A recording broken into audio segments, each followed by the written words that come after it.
అంటే ఈ భారీ వర్షాలకి అతి వర్షాలకు వచ్చినటువంటి వరదలకు దెబ్బతిన్నటువంటి పంటల కంటే పాలేరు మున్నేరు ఆకేరు పరిధిలో దెబ్బతిన్నటువంటి పంటల కంటే ఖమ్మం జిల్లాలో ఇవాళ మానవ ప్రభుత్వ వైఫల్యం మూలంగా ఇక్కడ ఉన్నటువంటి అధికారుల నిర్లక్ష్యం మూలంగా 1,00,000 ఎకరాల్లో పంట దెబ్బతినే అవకాశం ఉంది. మొన్న వరదలకి 16 నుంచి 20,000 ఎకరాలు దెబ్బతిన్నది ఖమ్మం జిల్లాలో. కానీ 1,00,000-1,50,000 ఎకరాల పంట ఆగమైపోయి రైతులు పెట్టేటువంటి పెట్టుబడి కోట్లాది రూపాయలు ఇవాళ ఎండిపోయే పరిస్థితి, నష్టపోయే పరిస్థితి కనపడుతున్నటువంటి నేపథ్యంలో ఇవాళ ప్రభుత్వం భయపడుతుంది. రైతు సంఘం అంటే, రైతులంటే, ఉద్యమాలంటే భయపడే పరిస్థితి వచ్చింది. ఇంకో మాట మేము స్పష్టంగా రైతు సంఘం నుంచి ఈ రోజు అడగదలుచుకున్నాం.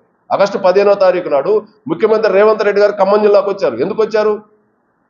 సీతారామ ప్రాజెక్టు ప్రారంభిస్తున్న నాగార్జున సాగర్ ఎడమ కాలువ పరిధిలో ఉన్నటువంటి వైరా నియోజకవర్గానికి, మదరి నియోజకవర్గానికి, సత్తుపల్లి నియోజకవర్గానికి సాగర్ కృష్ణా జలాలు కాదు గోదావరి జలాలు ఇస్తున్నా, మేము ఆ లిఫ్ట్ ఇరిగేషన్ అంతా ప్రారంభించడానికి అని చెప్పి ఆగస్టు 15వ తేదీన రేవంత్ రెడ్డి గారు వచ్చి పూసుగూడెం దగ్గర ఎత్తిపోతల పథకాలన్నింటినీ కూడా సీతారామ ప్రాజెక్టు ప్రారంభించారు. మరి ఇప్పుడు కరువు వచ్చింది, నీళ్ళు అవసరం ఉన్నాయి. మీరు ఇస్తున్నటువంటి సత్తుపల్లికి, మీరు ఇస్తున్నటువంటి మదరికి, మీరు ఇస్తున్నటువంటి వైరా నియోజకవర్గానికి గోదావరి జలాలు తరలించవచ్చు కదా. ఎవరు అడ్డపడుతున్నారు? అంటే ప్రాజెక్టు ప్రారంభమై దాదాపుగా ఈ రోజుకి 35 రోజులు 40 రోజులు అయింది. మరి మీరు ఆ నీళ్ళు ఇవ్వచ్చు కదా. అంటే అక్కడ గోదావరి జలాలు తరలించే సీతారామ ప్రాజెక్టు పూర్తి కాకుండా మీరు ఇలా ప్రారంభించారు కాబట్టి సాగర కాలం గళ్ళు పడిన పోడలేనటువంటి వైఫల్యం ఉంది కాబట్టి రైతులు రోడ్లకు ఎక్కితే ప్రభుత్వం యొక్క ప్రతిష్ట దెబ్బతింటది. మిమ్మల్ని పైనుంచి అధిష్టానం మందులిచ్చే అవకాశం ఉంది కాబట్టి భయపడి మంత్రుల యొక్క ఒత్తిడి మేరకి మొత్తం జిల్లాలో రైతు ఉద్యమం ముందుకు సాగకుండా, రైతుల యొక్క నిరసన రాకుండా అడ్డుకునే ప్రయత్నం చేస్తున్నారు. మేము తెలంగాణ రైతు సంఘంగా రైతులకు విజ్ఞప్తి చేస్తున్నాం. మేమేం తుమ్మల నాగేశ్వరరావు గారి పదవి పోవాలనో లేదా ఇతర మంత్రులు రాజీనామా చేయాలనో మేము కోరుకోవట్లేదు. మీరు ఉండండి, మీకు అధికారం ప్రజలు ఇచ్చారు.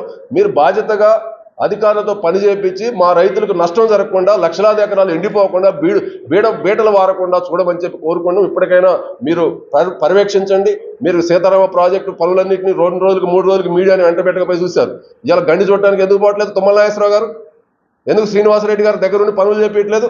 ఎందుకు డిప్యూటీ మంత్రి గారు దాన్ని పర్యవేక్షించలేదు? ఇప్పుడు దాకా ఎందుకు దాన్ని గండినే పరిశీలించలేదు?